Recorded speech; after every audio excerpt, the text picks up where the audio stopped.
D.C. Let's turn now to domestic affairs. The Trump administration has released its budget request for 2027. Let's get a closer look with Nathan Dean, senior government analyst of Bloomberg Intelligence. And of course, the headline that we've all read already, Nathan, is the president wants $1.5 trillion now because of his war in Iran. How likely is he to get that?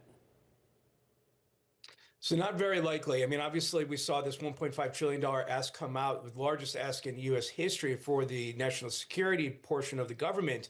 But there's two ways that President Trump wants to implement this. The first is the appropriations process, and that involves Democrats. So that's not going to happen. Yes, you are going to see Democrats approve a lot of this, but ultimately, come September 30th, when either you have the appropriations process resolved or continuing a resolution, some portion will be funded. But the more important question right now is what happens to this $200 billion request from the Pentagon that President Trump wants to pass via reconciliation. He wants to bypass Democrats.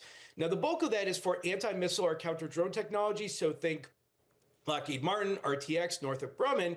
But the question that we have, and this is what we've been telling our clients, is that if it stays at $200 billion, the odds of that passing by July 1st are somewhat decent. If Republicans seek to increase that package, and next thing you know, you have a $1 trillion reconciliation package, then the odds aren't so good, and that stretches out longer. So we'll have to see what Republican lawmakers want to do when they get back from their recess, because the price tag will ultimately dictate, the outcome of success.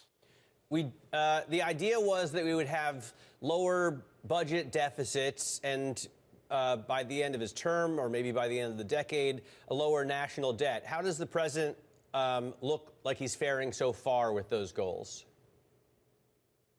So the president isn't even actually looking at it. I mean, as part of this budget request, they didn't even include impacts onto the deficit. And with the One Big Beautiful Bill last year passing, we would argue be inflationary and also increasing the deficit.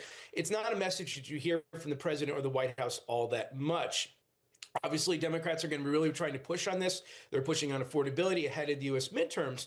But President Trump has really taken this past few months to look outward geopolitically, and he hasn't really looked domestically yet, especially in advance of these midterms. Now, I would expect that to change, but you're not going to hear a lot of messaging about, the deficit or anything like that, because one of the avenues that the White House did to try and change that message, DOGE, was not very popular with the American populace. So you're not probably going to hear about DOGE all that much for the rest of this year.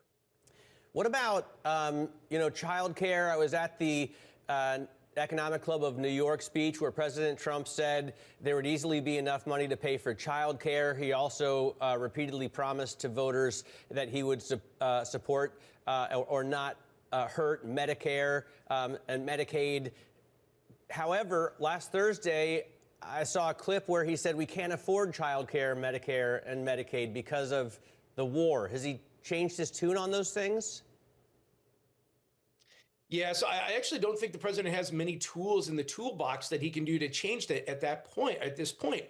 Just at the end of the 2025, we saw this debate over Obamacare premiums, and we saw over 20 million Americans lose those subsidized premiums as a result of inaction by Congress. And President Trump's view at the moment is, look, there's really nothing else I can do to change that.